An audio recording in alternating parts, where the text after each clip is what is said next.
urchin populations and bringing back the urchin fishery.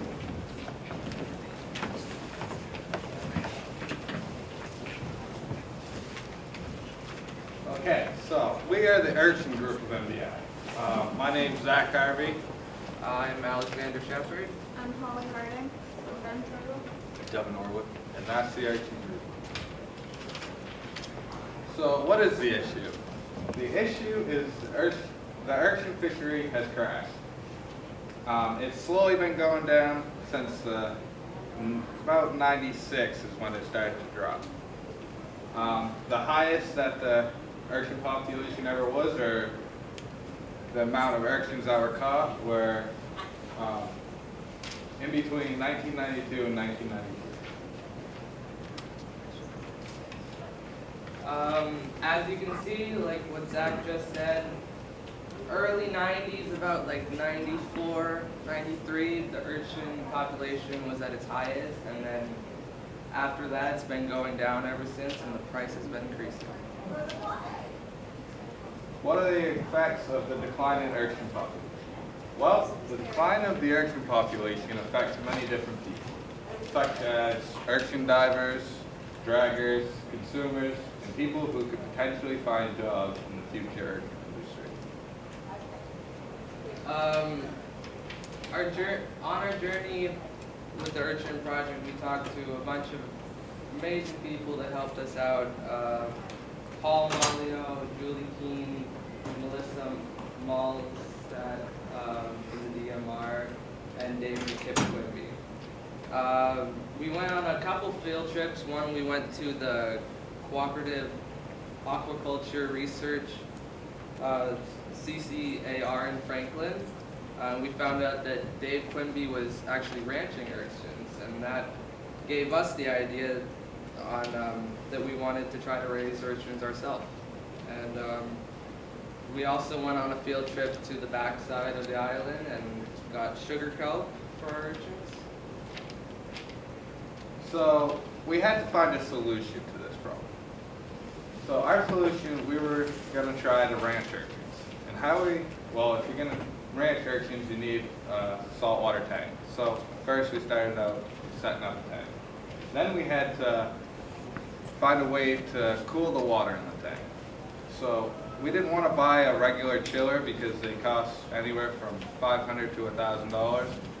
So we built one ourselves out of a mini fridge and garden hose. This is our chiller, or this is what we used for our chiller. Like Zach said, we didn't want to go out and buy our own chiller because that would be really expensive. So we used connectors, garden hose, bilge pump, tank filter, zip ties, hose clamps, and total was $56. How to make the chiller. So first we took 150 feet of 5/8 inch garden hose and we cut it in half. We then coiled it up and put it into the fridge. After that, we drilled 2 3/4 inch holes in the front of the refrigerator so that we didn't hit any of the coils. Then we ran the hoses out of the fridge and connected it to the bilge pump and turned it on. This is a video of our tank in action. Right there is the chiller in the back. We had about 14 urchins.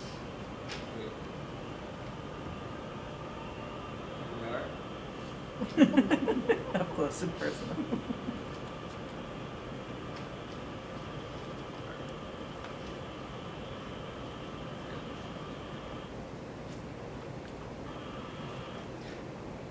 So the challenges we faced. One of the biggest challenges we faced was figuring out a solution. This is not an easy problem to solve. Another challenge was building the chiller. We went through 2 different mini fridges before we found out a successful way to build this chiller.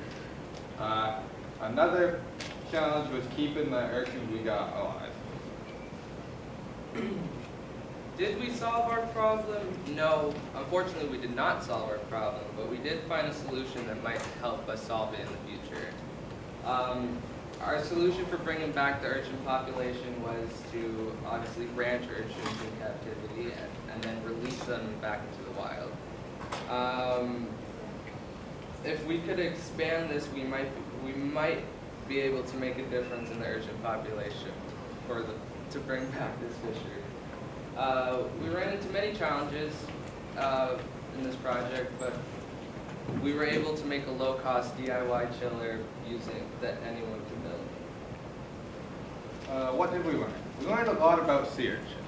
We learned about their biology, the history of the market, how people took advantage of the fishery in the past.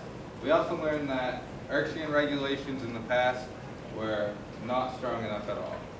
We learned how to make a low-cost saltwater tank in order to bring back the urchin population. We also learned how to tag urchins using fingernail polish, which seems to work but needs more testing. The role of individuals and communities. Individuals have a responsibility to help restore the urchin population. If we don't, no one will. To bring back the urchin population, we also need to work as a whole community across the state, contributing to the solution. Our next step. We need to make tweaks to the tank and the chiller so that it will become more successful, including really good filtration. We also need to make a how-to video and manual to explain how to set up an inexpensive sea urchin tank. We also need to spread the word to encourage other schools and organizations to raise urchins for release. Thank you very much.